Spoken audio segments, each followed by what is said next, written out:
Good morning. Good morning. Let's try that again. Good morning.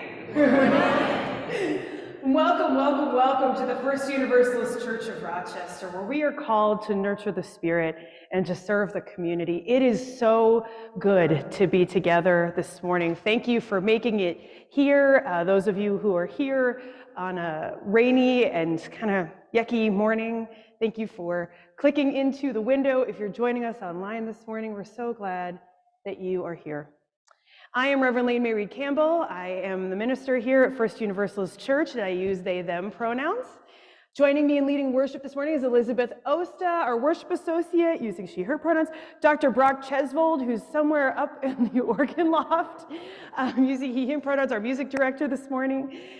We have Jack Cunningham doing tech support, he, him pronouns, thank you, Jack. And Lisa Gwinner is joining us this morning here in the sanctuary doing tech support using she, her pronouns. And also Karen Labraco is going to host our coffee hour after this using she, her pronouns. Karen, thank you so much for holding down the fort for our online community. If you're here for the first time, second time, third time, we especially welcome you. Thank you so much for making your way to this worshiping community. For folks online, there's a link in the chat. If you would like to fill out our visitors form for folks here in person, we have a QR code in your order of service and in the pews. Please fill out that visitors form so we can offer you a welcome beyond just what we can offer here in this worshiping space. On the third Sunday of every month, we have a UU and U session happening in the back of the sanctuary and online to answer any questions that you have about First Universalist, Unitarian Universalism. Folks are welcome to join us on the third Sunday of every month for that. And as always, following our service today, we will have coffee hour, so please stick around and socialize both here at First Universalist in the Claire Barton Lounge and also online. Please stick around afterwards for some time to socialize and fellowship with each other. We're here to build community. That's why we are here. So, before we have a community building moment of turning to our neighbor and offering a greeting this morning, we want to have some time to connect both our online community and our in-person worshiping community. So if you could turn towards our green camera over here and offer a wave, if you're here in the sanctuary, to our online community. Jackson, so good to have you all with us. We're so glad you're here with us, joining us online this morning. So I'll invite you, if you're here in person, to please rise in body or in spirit and to greet your neighbor. And if you're online, please pop into the chat and offer a greeting this morning. It's good to be together.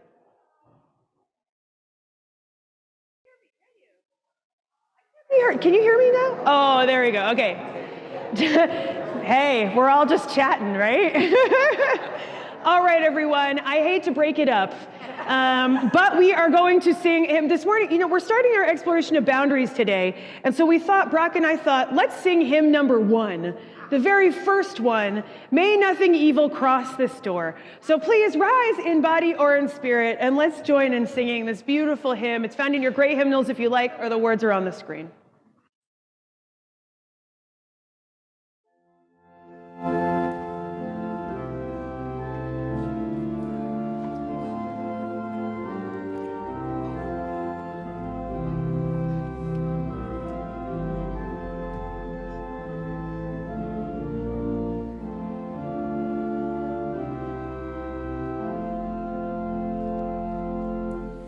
May nothing evil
Boundaries are something children need to learn early to navigate the world successfully. Sometimes confusion exists when boundaries are not in place. Timon Cermak, author of A Time to Heal, writes this: "The legacy from growing up in an alcoholic home comes as much from what did not happen as from what did. As an adult child of alcoholics, you can reach adulthood without being exposed to even the most elementary things." Dr. Cermak offers characteristics of healthy families that include safety, open communication, and self-care. When I first learned I had been raised by parents who suffered from alcoholism, I learned almost immediately the importance of boundaries, where they began and where they should end. I learned that I had a right to say no, to stand up for myself, and I didn't have to associate with people who diminished me. It was a great relief. I found new ways to navigate the world and discover the light within. With great fortune, I eventually found my way to this church, where the light has been steady. Michelle Obama, in her newest book, The Light We Carry, writes, "When we are able to recognize our own light, we become empowered to use it. When we learn to foster what's unique in people around us, we become better able to build compassionate communities and make meaningful change. Being open to the light and trusting boundaries have brought gifts to me beyond my wildest imaginings. Let us join together today for the light and the possibility as we go forward." Would Kitty Forbush come and light our chalice on this her birthday, as First Universalist Church and you light a chalice in your homes? Will you join me in saying the chalice words in unison? May we be a people of welcome, here to grow in heart and mind and spirit. And may we reach out to serve our community. Please rise in body or in spirit and join me in the affirmation of faith, followed by our doxology. Love is the doctrine of this church. The quest for truth is its sacrament, and service is its prayer. To dwell together in peace, to seek knowledge and freedom, to serve humanity in fellowship, to the end that all souls shall grow into harmony with the source and meaning of life. Thus do we covenant with each other and with all.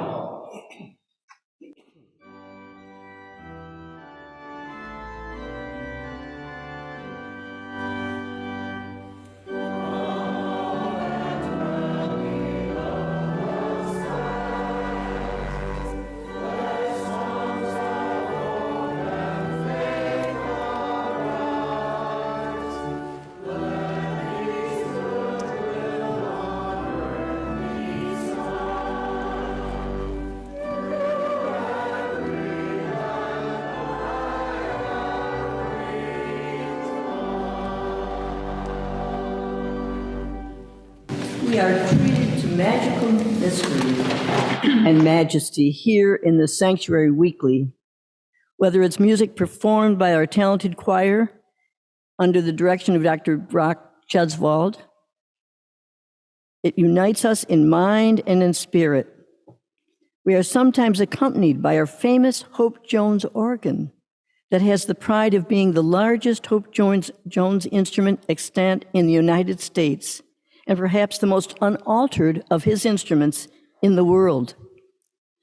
Our care for this instrument over the years and for the music that is ours in this congregation remain a source of unity and pride. As we continue to find new ways to sing together, using technology to enhance our oneness, let us bring our financial support to these efforts with our generosity as the offertory is given and gratefully received. You are invited to give online by scanning the QR code in your pew or to drop an offering in the offering basket. For folks online, please click the link in the chat to give to First Universalist Church. Thank you for your generosity.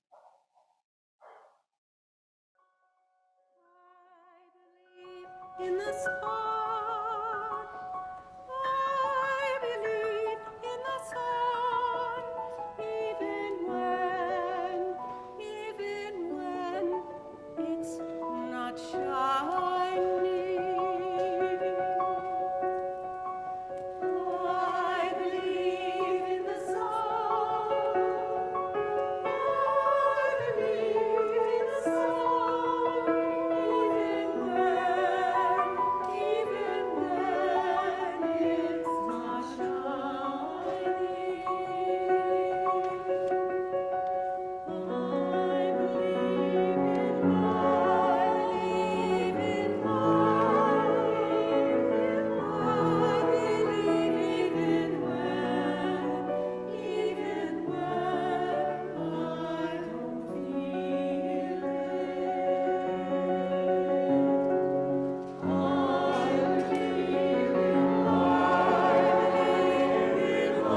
It's beautiful. Thank you. Our story for this morning is a story by Corey Dorfeld called The Rabbit Listened. One day, Taylor decided to build something new, something special, something amazing. Taylor was so proud. But then, out of nowhere, things came crashing down. The chicken was the first to notice. Cluck, cluck, what a shame. I'm so sorry this happened. Let's talk about it. Cluck, cluck. But Taylor did not feel like talking, so the chicken left. Next came the bear. Roar, roar, how horrible! I bet you feel so angry. Let's shout about it. Roar, roar, roar. But Taylor didn't feel like shouting, so the bear left. The elephant knew just what to do. Trump, I can fix this. We need to remember exactly the way things were. But Taylor didn't feel like remembering, so the elephant also left. One by one, they came. The hyena, hee, let's laugh about it. The ostrich, gulp, let's hide and pretend nothing happened. The kangaroo, tisk, tisk, what a mess, let's throw it all away. And the snake, shh, let's go knock down someone else's. But Taylor didn't feel like doing anything with anybody. So eventually they all left until Taylor was alone. In the quiet, Taylor didn't even notice the rabbit. But it moved closer and closer until Taylor could finally feel its warm body. Together they sat in silence until Taylor said, "Please stay with me." The rabbit listened. The rabbit listened as Taylor talked. The rabbit listened as Taylor shouted. The rabbit listened as Taylor remembered and laughed.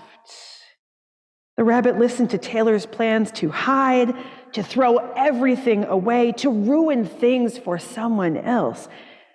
Through it all, the rabbit never left. And when the time was right, the rabbit listened to Taylor's plan to build again. "I can't wait," Taylor said. "It's going to be amazing." The end. I'm reminded this morning about the gift of knowing what we need. And I'm reminded this morning about the gift that we have to offer to others in our listening presence, in the ways that we are with one another, and in the ways that we choose to be together. May this story remind us of ways we are called to listen to each other and to accompany each other. Fantastic. Well, perhaps your block tower was not knocked over this week, or maybe it was. But either way, I'm going to invite you into this reverent time of sharing in the joys and the sorrows of our gathered community.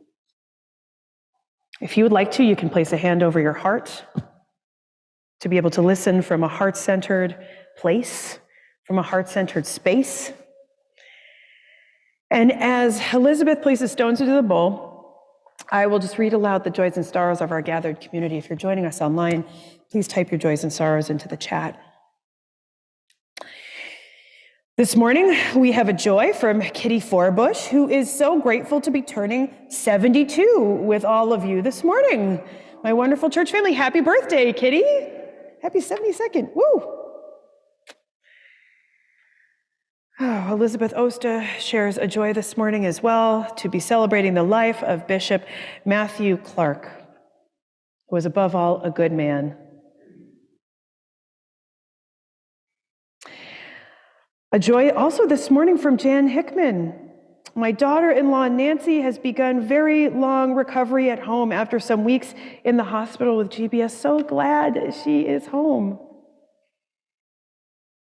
We have two joys this morning from Hal Bauer.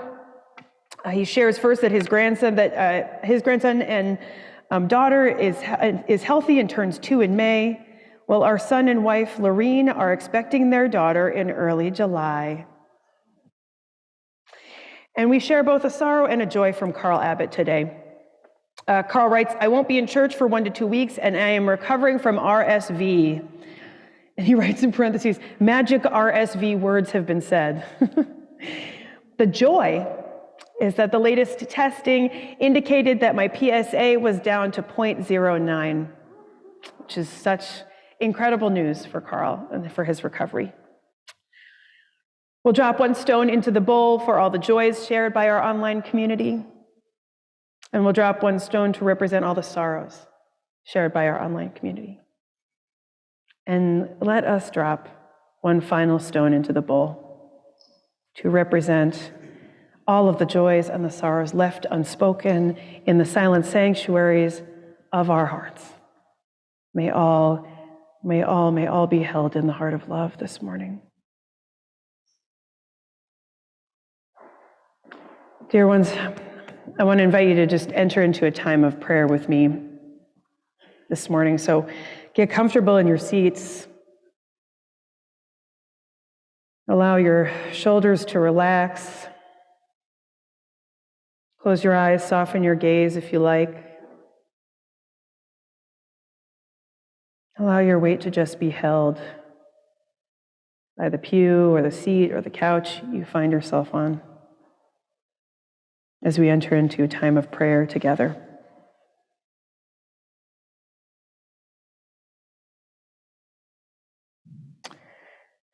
Spirit, it has been a week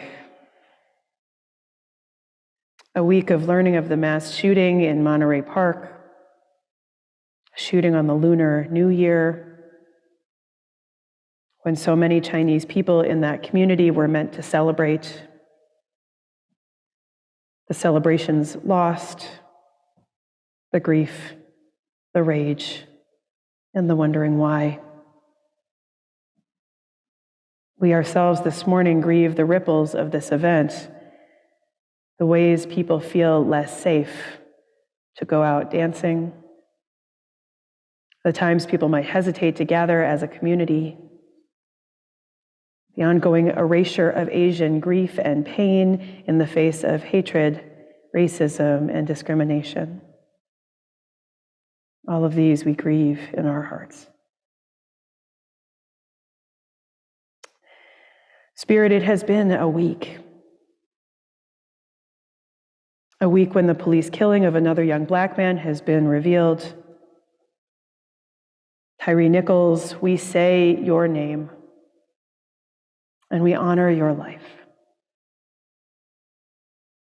We hood the brutality some have chosen to watch, and we bless the decision to refrain from watching. We grieve the ripples of this event, the mothers who feel a pang of anxiety each time their child leaves the house,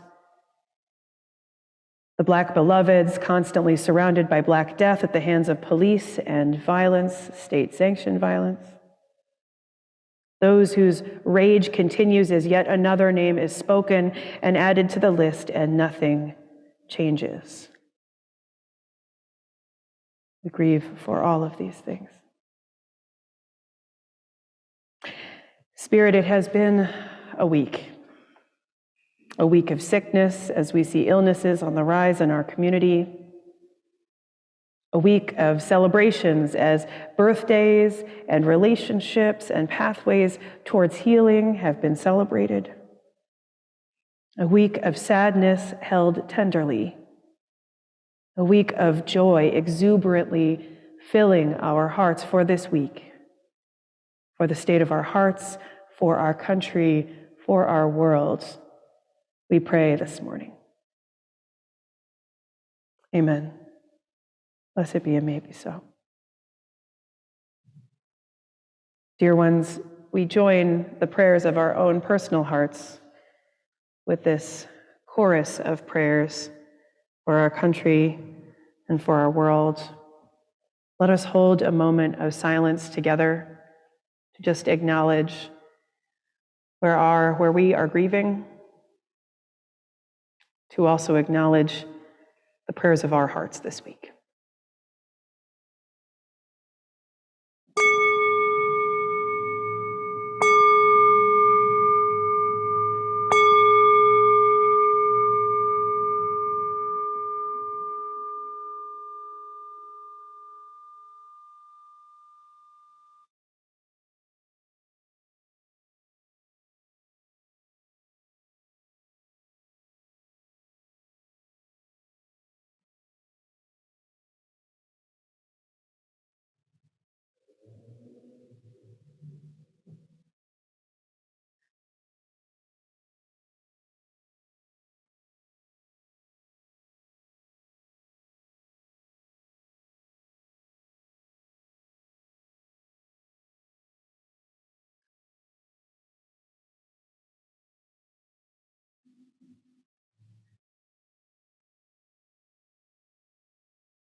As we continue to breathe through it all, let us join in singing Meditation on Breathing,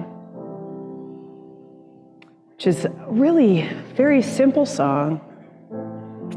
And actually, I think today what we might do is I'm going to invite this side of the sanctuary to hold down that drone. And so we're going to sing that together.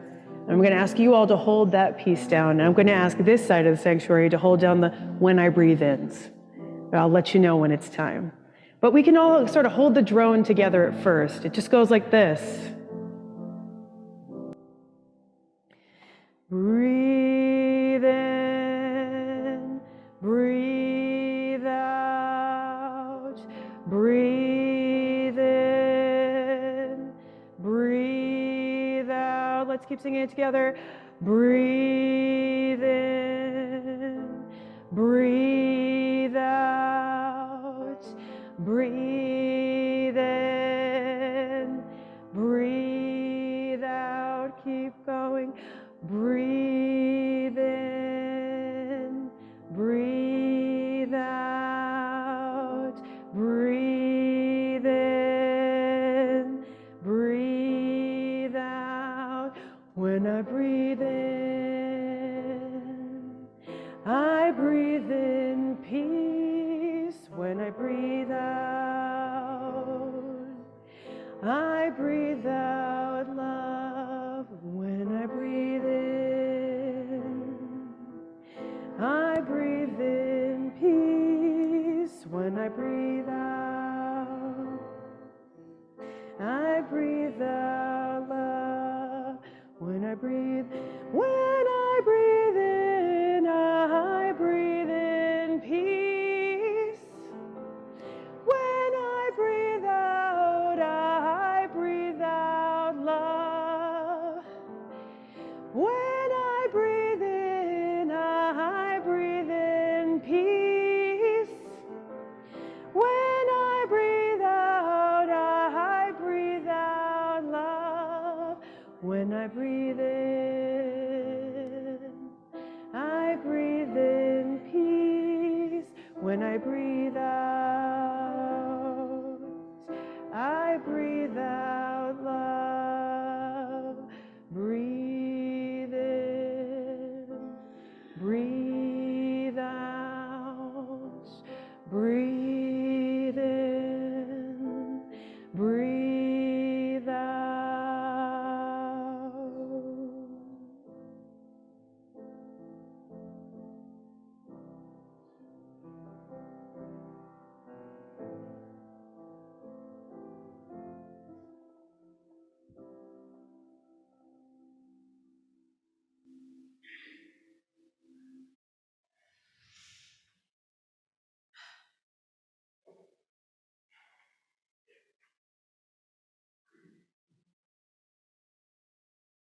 I just kind of want to sit in some of that with you all this morning. Such a good reminder. Let's keep breathing through it all, huh? We have a lot to breathe through. In this city of Rochester, there are many stoplights. I go through at least 10 on my way here from home to be with you all this morning. And a few weeks ago, I was waiting at a red light at the intersection of Main Street and Ford. You know where I'm talking about? Yep. The wind was blowing strong, and I looked up, and it looked as if these stoplights were going to go flying. I was terrified. They were slanting in the wind, blowing back and forth, and the beams holding them up were waving in the wind. And I'm going to just say, after this city's water main break in December, just a block away from this intersection, I was feeling especially distrustful of the infrastructure. But I am here. I am here this morning to tell you that those stoplights are still intact. They did not break. They did not fly through the air and hit a car, as my catastrophic thinking would tell me. It turns out they are designed to flex and to bend. It turns out that the beams that support them are designed to have a little give. Because if these stoplights were not designed to move with the currents of the wind, they would surely shatter and break. What cannot bend too often breaks.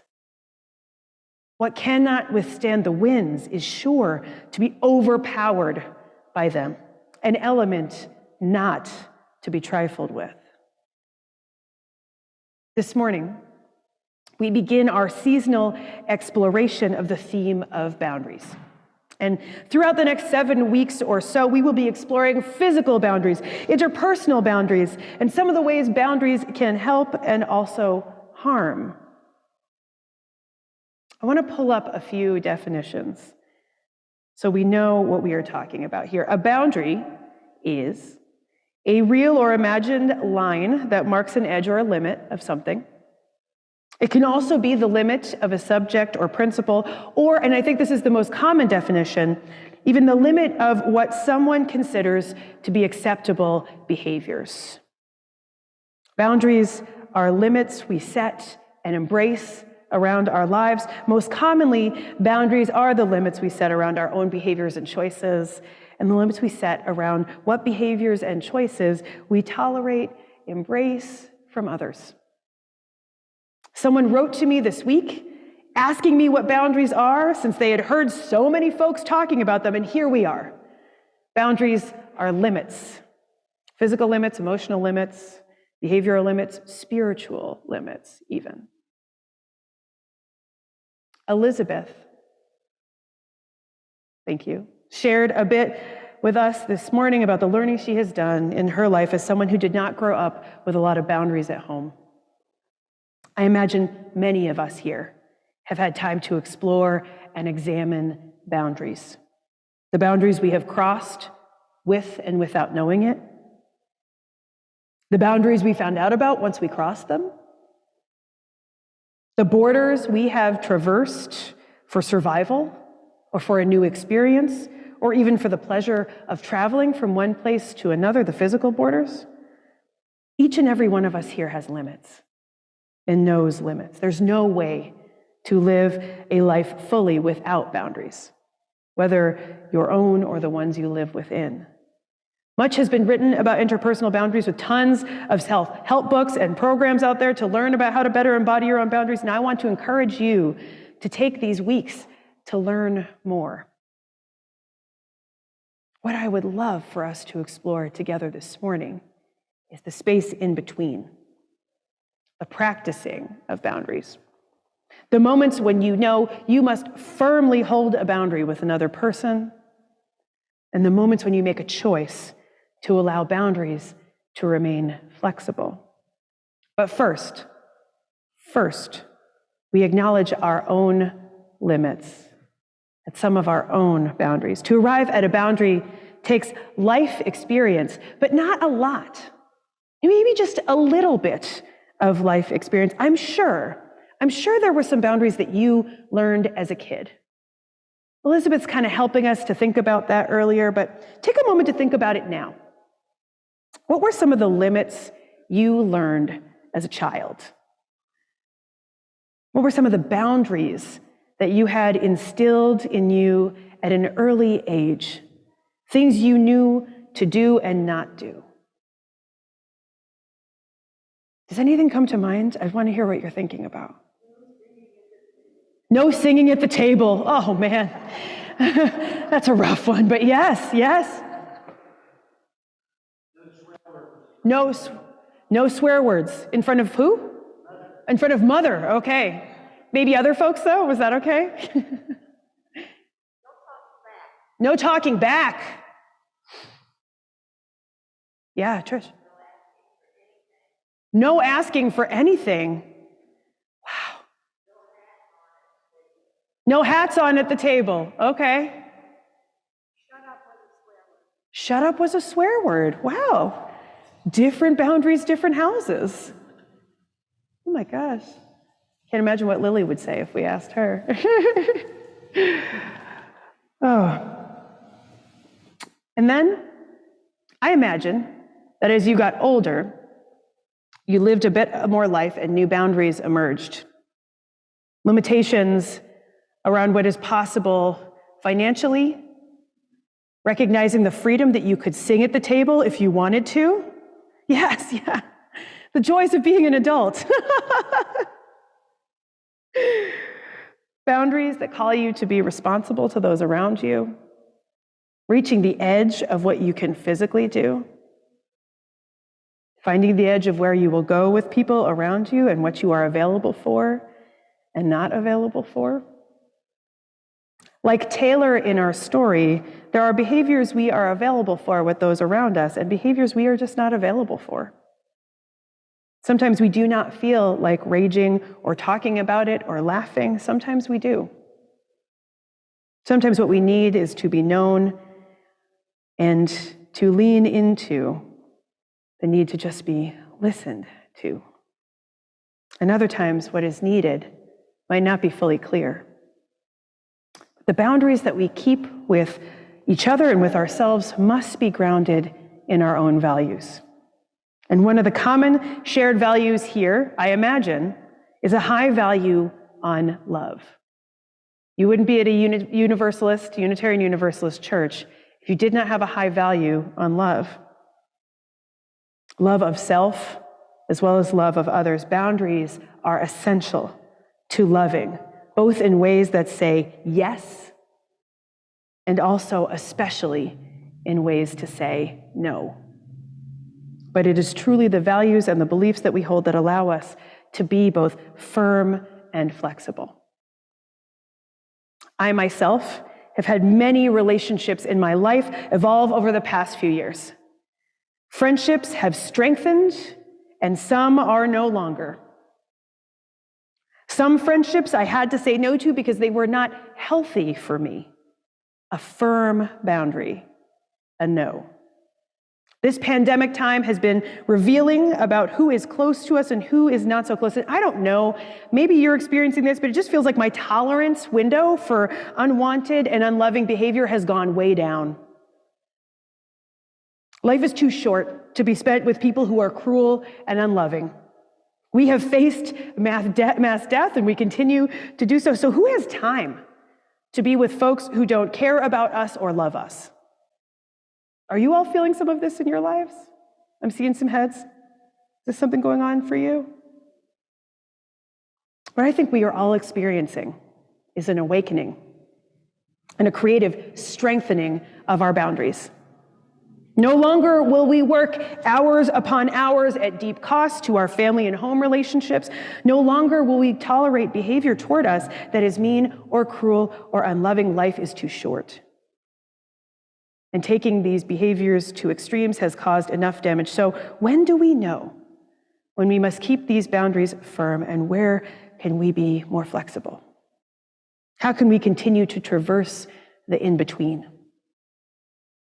Like the branches of the trees or even the stoplights on many Rochester corners, the winds of life continue to blow. We face adversity and celebration, new relationships and the depths of relationship that come from time. We face grief, loss, and disappointment. This is all the stuff of life. And we are here together to make sense out of the stuff of life and to learn how to live life together. What I'm wondering about is how to remain firm in our boundaries when we must remain firm, and then how to remain flexible when firmness is not serving us. I think flexible boundaries are called for when the boundary is no longer connected to our core values. I think to flex when boundaries can be helpful when a life experience brings about a much needed edit. A couple of weeks ago, as I shared here in this community, an uncle of mine died. In the years leading up to his death, he had a beloved family member with whom he had not spoken in 5 years at least. That boundary became flexible between my uncle and his loved one, and they had the chance to say goodbye to one another before his death. An extreme case, but a time when flexing one's boundaries led to better connectedness and an opportunity that wasn't previously there. I want to bring in something from Brené Brown, who has this concept. She writes about this concept called strong back, soft front, wild heart. Say it again: strong back, soft front, wild heart. And it turns out, I thought Brené Brown had written about this, and this was just her idea, but it comes from a Zen priest, of course, an engaged Buddhism scholar, Joan Halifax. And so Joan Halifax writes, all too often, our so-called strength comes from fear, not love. Instead of having a strong back, many of us have a defended front, shielding a weak spine. In other words, we walk around brittle and defensive, trying to conceal our lack of confidence. If we strengthen our backs, metaphorically speaking, and develop a spine that's flexible but sturdy, then we can risk having a front that is soft and open. How can we give and accept care with strong back, soft front, compassion, moving past fear to a place of genuine tenderness? I believe it comes when we can truly be transparent, seeing the world clearly and letting the world see into us. A whole word about boundaries as far as I'm concerned. And now I'm just going to say up front that I know a whole bunch of people who embody what Joan Halifax is getting at here, who have back problems. So I'm going to draw out the metaphor, but please do not feel that as if you have a bad back, that this piece is not for you. That's not what she's saying. I would wonder if this quote can lend something to this discussion about boundaries. Out of fear, I want to create boundaries that are either or, rigid and firm, and some situations call for this. If we are talking about the safety of a child, like we were thinking about earlier, holding firm boundaries about putting your hand on the stove is actually really critical and informed by a very real fear, right? You do not want them to put their hand up there and burn their hand.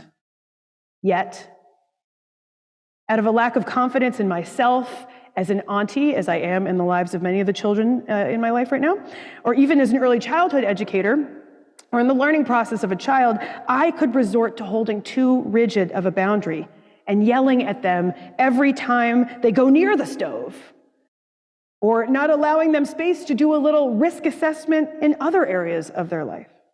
Fearful boundaries are sometimes needed, but the rigidity can be harmful. To develop a strong but flexible back, we must know who we are and what we want in life. We must get in touch with what we are available for To have weak backs, to be brittle and defensive, and when we know absolutely that we have a corner on the truth. It is when we let go of the shared values in this tradition around learning and curiosity for a white-knuckled grip on certainty. It is when we allow people to walk all over us or to share bigoted language without interrupting because we would rather remain comfortable than to disrupt or interrupt. Brené Brown writes about this in her book, Braving the Wilderness, which is a book about belonging and ultimately about relationships with one another and ourselves. So in a word, boundaries. To set boundaries fearfully is to have a defended front and a weak back. We are responding to something we fear and so go completely rigid. No one will ever cross this line with me ever again. But if we can set boundaries from love, rather than defensiveness brought about by fear, we may yet still be able to be the strong-backed people that allow space for a soft front and a wild heart, allowing people to see us and know us. And if we can hold some boundaries flexibly, we may just be able to weather the winds of life, embodying the beams that hold up the stoplights, waving, but not breaking. The reality is we set boundaries to be in relationship. And if boundaries are not enabling relationship, something has got to give. My friends, boundaries are the limits we embrace in our lives, leading to more love, more connection, more acceptance, and our ability to flex with the winds of life. I want these for all of us. And I want them in ways that are both firm when they need to be firm and flexible when a situation calls for some flexibility. Let us continue this exploration together in the weeks to come, holding what we know to be our boundaries both firmly and flexibly, with soft backs, with strong backs, soft fronts, wild hearts. Amen. Blessed be, it may be so. Well, Brock and I continue to get a little bit creative in our hymn choices. And so we're actually going to sing a hymn that we don't usually sing. It's hymn number 1029 in the Teal hymnal. Thankfully, our choir is going to help us out, and which I'm really grateful for. It's called Love Knocks and Waits for Us to Hear. When we were looking, I feel like maybe even Rev Michelle suggested this hymn as one that we could sing about boundaries. So, Brock, are you going to play it for us one time through before we start it? Would you mind? One time, and our little selected group of singers will sing it one time, and then we'll go in. Oh my gosh, y'all, we're going to have, so Brock's going to play it one time, and then we have a little group of singers to sing it for us before we all start singing. This is incredible. So please, rise in body or in spirit, and let's join in singing.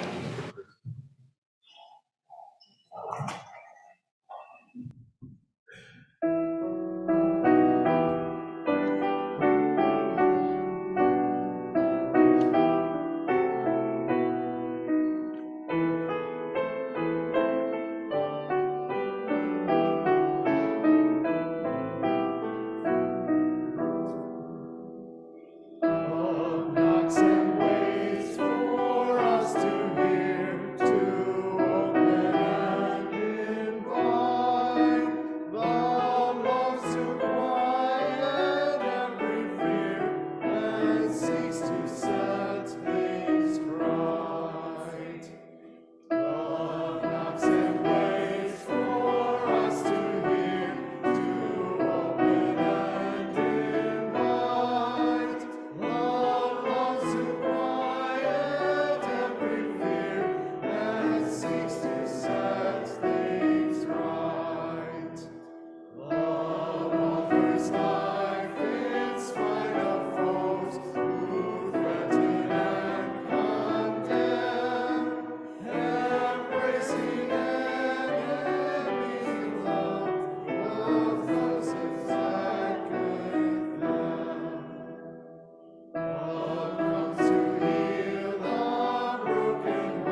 So beautiful to hear love's call this morning. Please remain standing as we extinguish our chalice flame. Read the words printed in your order of service and on the screen. Do we have those words? Oh, there we go.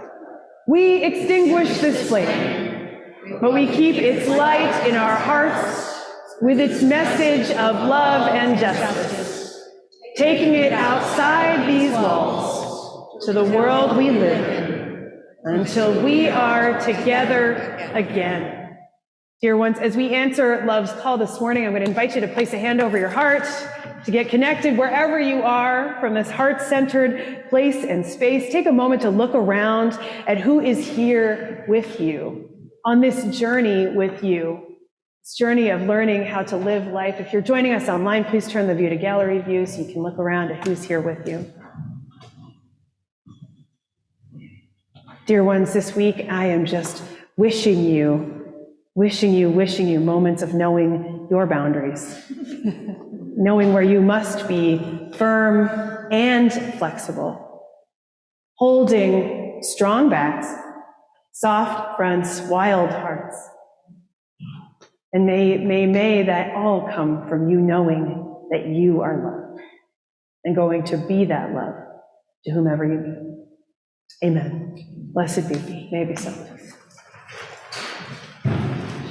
If you enjoyed hearing the organ today, come back at 4 o'clock for the Eastman Organ Department here. Nice. Thanks, Drac.